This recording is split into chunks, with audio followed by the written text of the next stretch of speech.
आहे माझ्या शेतामध्ये आपण म्हणलं होतं की 21 तारखेपासून राज्यामध्ये वातावरण चेंज होणार. तर राज्यातल्या सर्व शेतकऱ्याला सांगू इच्छितो की राज्यामध्ये सांगायचं झालं तर 21 तारखेपासून ते 26च्या दरम्यान ढगाळ वातावरण राहणार. फक्त पूर्व विदर्भामध्ये नागपूर, वर्धा, चंद्रपूर त्या भागाकडे पाऊस असणार म्हणून हा अंदाज लक्षात यायचा. पण राज्यातल्या सर्व शेतकऱ्याला सांगू इच्छितो की राज्यामध्ये सांगायचं झालं तर म्हणजे पाऊस म्हणजे नुसतं ढगाळ वातावरण राहणार आहे म्हणून हा अंदाज लक्षात येतो. पण राज्यात मात्र फक्त पूर्व विदर्भाकडे मात्र ढगाळ वातावरण राहणार म्हणून ही अंदाज लक्षात यायचा. राज्यात एकंदरीत परिस्थिती बघायची झाली तर राज्यामध्ये आज आहे 18 तारखे. 18पासून आज म्हणजे उद्या 19 तारखेपासून राज्यामध्ये खूप ढगाळ वातावरण येणार आहे, म्हणजे ढगाळ वातावरण असणार आहे म्हणून हा अंदाज लक्षात घ्यायचा. आणि त्याच्यानंतर राज्यामध्ये 21 तारखेपासून राज्यात आणखीन थोडं ढगाळ वातावरणामध्ये आणखीन थोडं खूप आभाळ येणार आहे म्हणून ही अंदाज लक्षात.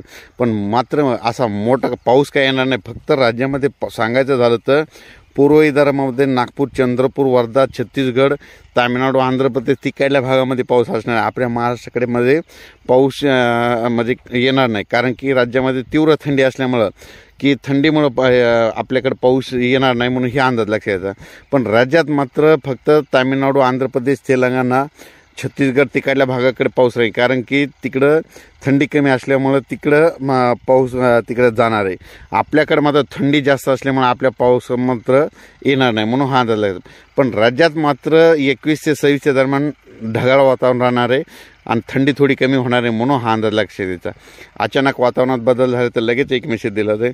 पण राज्यात मात्र 21 ते 26 दरम्यान ढगाळ वातावरण राहणार आहे म्हणून हा अंदाज लक्षात द्यायचा. आपण मागच्या याच्यात सांगितलं होतं की राज्यामध्ये जर थंडी जर जास्त असली तर तो पाऊस आपल्याकडे येऊ शकणार नाही. म्हणून योगायोगानं थंडी जास्त आहे त्याच्यामुळं पाऊस काही म्हणजे येण्याचे चान्सेस नाहीत. तरी आणखीन जर वातावरणात बदल झाला तर लगेच एक मेसेज दिला जाईल. फक्त राज्यामध्ये मात्र पूर्व 19 तारखेला मात्र चंद्रपूर, वर्धा, नागपूर, भंडारा तिकडे यवतमाळकडं मात्र खूप ढगाळ वातावरण राहणार. तुरळक ठिकाणी तिकडल्या भागामध्ये पाऊस आहे. पण आपल्या मराठवाडा, पूर्व विदर्भ, पश्चिम विदर्भ, दक्षिण महाराष्ट्र या भागामध्ये पाऊस काही येणार नाही म्हणून काही चिंता करायची गरज नाही म्हणून हा अंदाज लक्षात येतो.